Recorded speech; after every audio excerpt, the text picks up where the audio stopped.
by Joan Sandin. Look, Carl Eric, said Jonas, the streets of America are not paved with gold. Oh, Jonas, said Carl Eric. He smiled at his little brother. This is just something people say. It means America is a rich land. Will we be rich? Asked Jonas. Maybe not rich, said their father, but we will never eat bark bread, as we did in Sweden. After 12 days on an emigrant boat, it felt good to be on land again, but New York was not for them.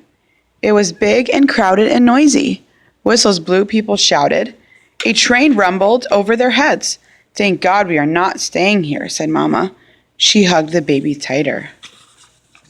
The cart stopped at a busy pier. They were packed onto a ferry boat. Mama looked across the Hudson River at the green hills of New Jersey. How much longer to Minnesota, she wondered.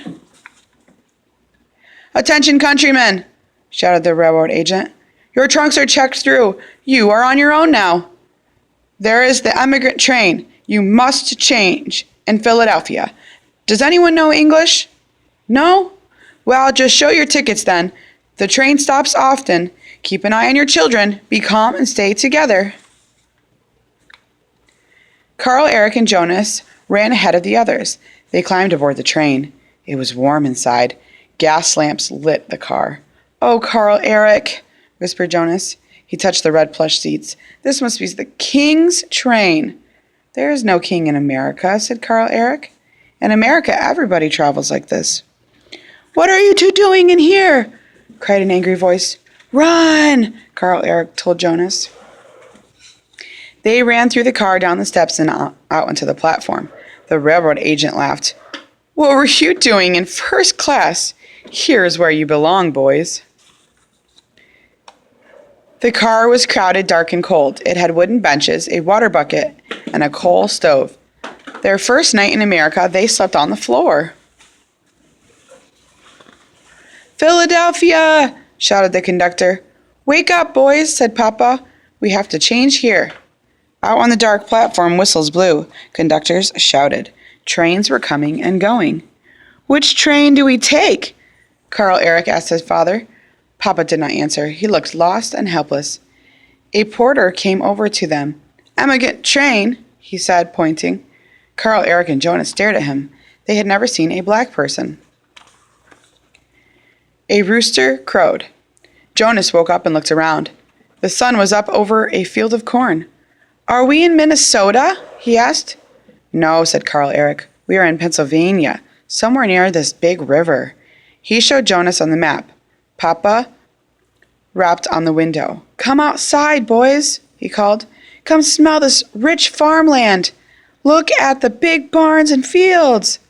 Look at the cows, cried Jonas. Everything is bigger in America. Will our homestead in Minnesota be like this? Asked Carl Eric. Papa looked at his wife and sons. If we work hard, he said. It was not easy to live in Sweden. Here in America, we have a chance for a better life. The emigrant train bumped and swayed across the state of Pennsylvania, past farms, factories, coal mines, rivers, and woodlands. Look, Anders, Mama said to Papa, birch trees, just like in Sweden. The train moved so slowly that Carl, Eric, and Jonas got out and ran alongside the tracks. Look at me, Mama, shouted Jonas. I can go farther than the train. Get back in here, cried Mama. How would we ever find you if you got left behind? At the stations, they stretched their legs. They refilled their water buckets.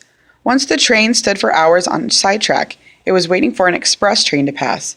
The children picked wild berries. They looked for treasures, pretty rocks, feathers, snails. Jonas found a brass button. It had a picture of a train on it.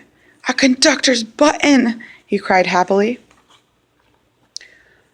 Look, Papa, said Carl Eric. They are serving dinner inside.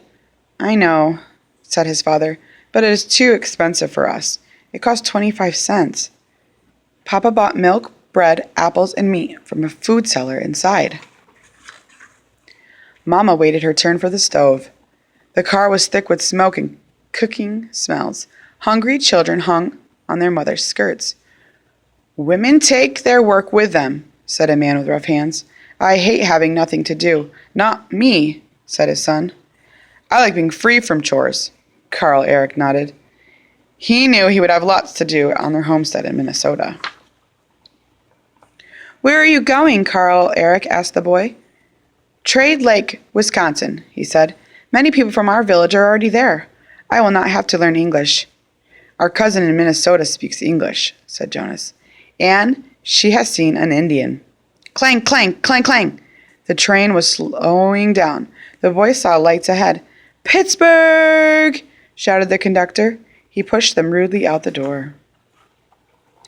The Chicago Express was boarding on the next track, but they could not get on it. Express trains did not have immigrant cars. They had to wait until the next day. In the morning, they boarded the local train. There are no seats, said Mama. But we have windows, said Papa. Some cars have no windows. The train rolled westward from Pennsylvania until Ohio. It stopped at every station. The men looked out the windows at the towns and farms. They talked about weather and crops and the new American farm machines. They passed around letters and maps. My brother Axel says the best land is in Minnesota, said Papa, and the climate suits us Swedes. There is work in Chicago, said a young man. I can earn 3 times what I made in Sweden. In America, everyone is equal. There are no lords or kings. Carl Eric thought about the train with the red plush seats. In Crestline, Ohio, they slept on the station floor. They left the next morning on the local train to Chicago. Crestline, Fort Wayne, Chicago. Carl Eric found them on the map. We are in Indiana now, he said. He drew a line from town to town. We may reach Chicago tonight, Papa told Mama. Chicago is full of pickpockets and runners, said Mama. What are runners? Asked Jonas. They are bad men, said Papa. They rob and fool newcomers. Jonas smiled. Nobody would rob and fool Papa. Papa had their money sewn into his coat lining. Chicago! Everybody out! They got off the train. The runners were waiting for them. Boarding house! Money change! They called out in Swedish. A runner grabbed Mama's bundle. Come with me, he said, smiling. There are no more trains today. Drop that bundle, shouted a deep voice. Big Carlson, cried the runner. He dropped Mama's bundle and ran back into the crowd. That swine, shouted Big Carlson, trying to fool his own countrymen. Big Carlson held out his hand. I am from the Svea Society. Our members are Chicago Swedes. We are here to help you. Papa looked relieved. We are on our way to Minnesota. Can you help us find our train? Follow me, said Big Carlson. He gave Mama a folded newspaper. It is in Swedish, he told her. Inside is something sweet for the little Swedes. Oh, thank you, said Mama. La Crosse, cried the conductor. La Crosse, Wisconsin, said Papa. We changed to a steamboat here. A steamboat, cried Carl Eric. Then that is the Mississippi River. On the other side is Minnesota. We are almost there. The steamboat chugged upriver. It stopped at every landing. Its whistle echoed through the valley. Up on the open deck, Carl, Eric, and Jonas huddled together to keep warm. They heard music and laughter from the first-class cabin below. Early the next morning, they landed at St. Paul, Minnesota. Now we must find the train to Anahuac, Minnesota, said Papa. Axel is waiting for us there. Carl Eric took out his handbook. Please, sir, where is the station? He asked a man selling cranberries. The man laughed. Just follow the carts, countryman, he said in Swedish. Anoka, next, called the conductor. Papa jumped off the train. Anders! Shouted a bearded man. The two brothers threw their arms around each other. A young girl watched shyly. Anna Steina, said Mama. How you've grown these last 2 years. If you are Anna Steina, said Jonas, then this is for you. He held out his conductor's button. Come, said Uncle Axel. Sarah is waiting for us. We can be home before dark. Home, said Mama with a sigh. Home. The long journey was over. They were finally home in their new land, America.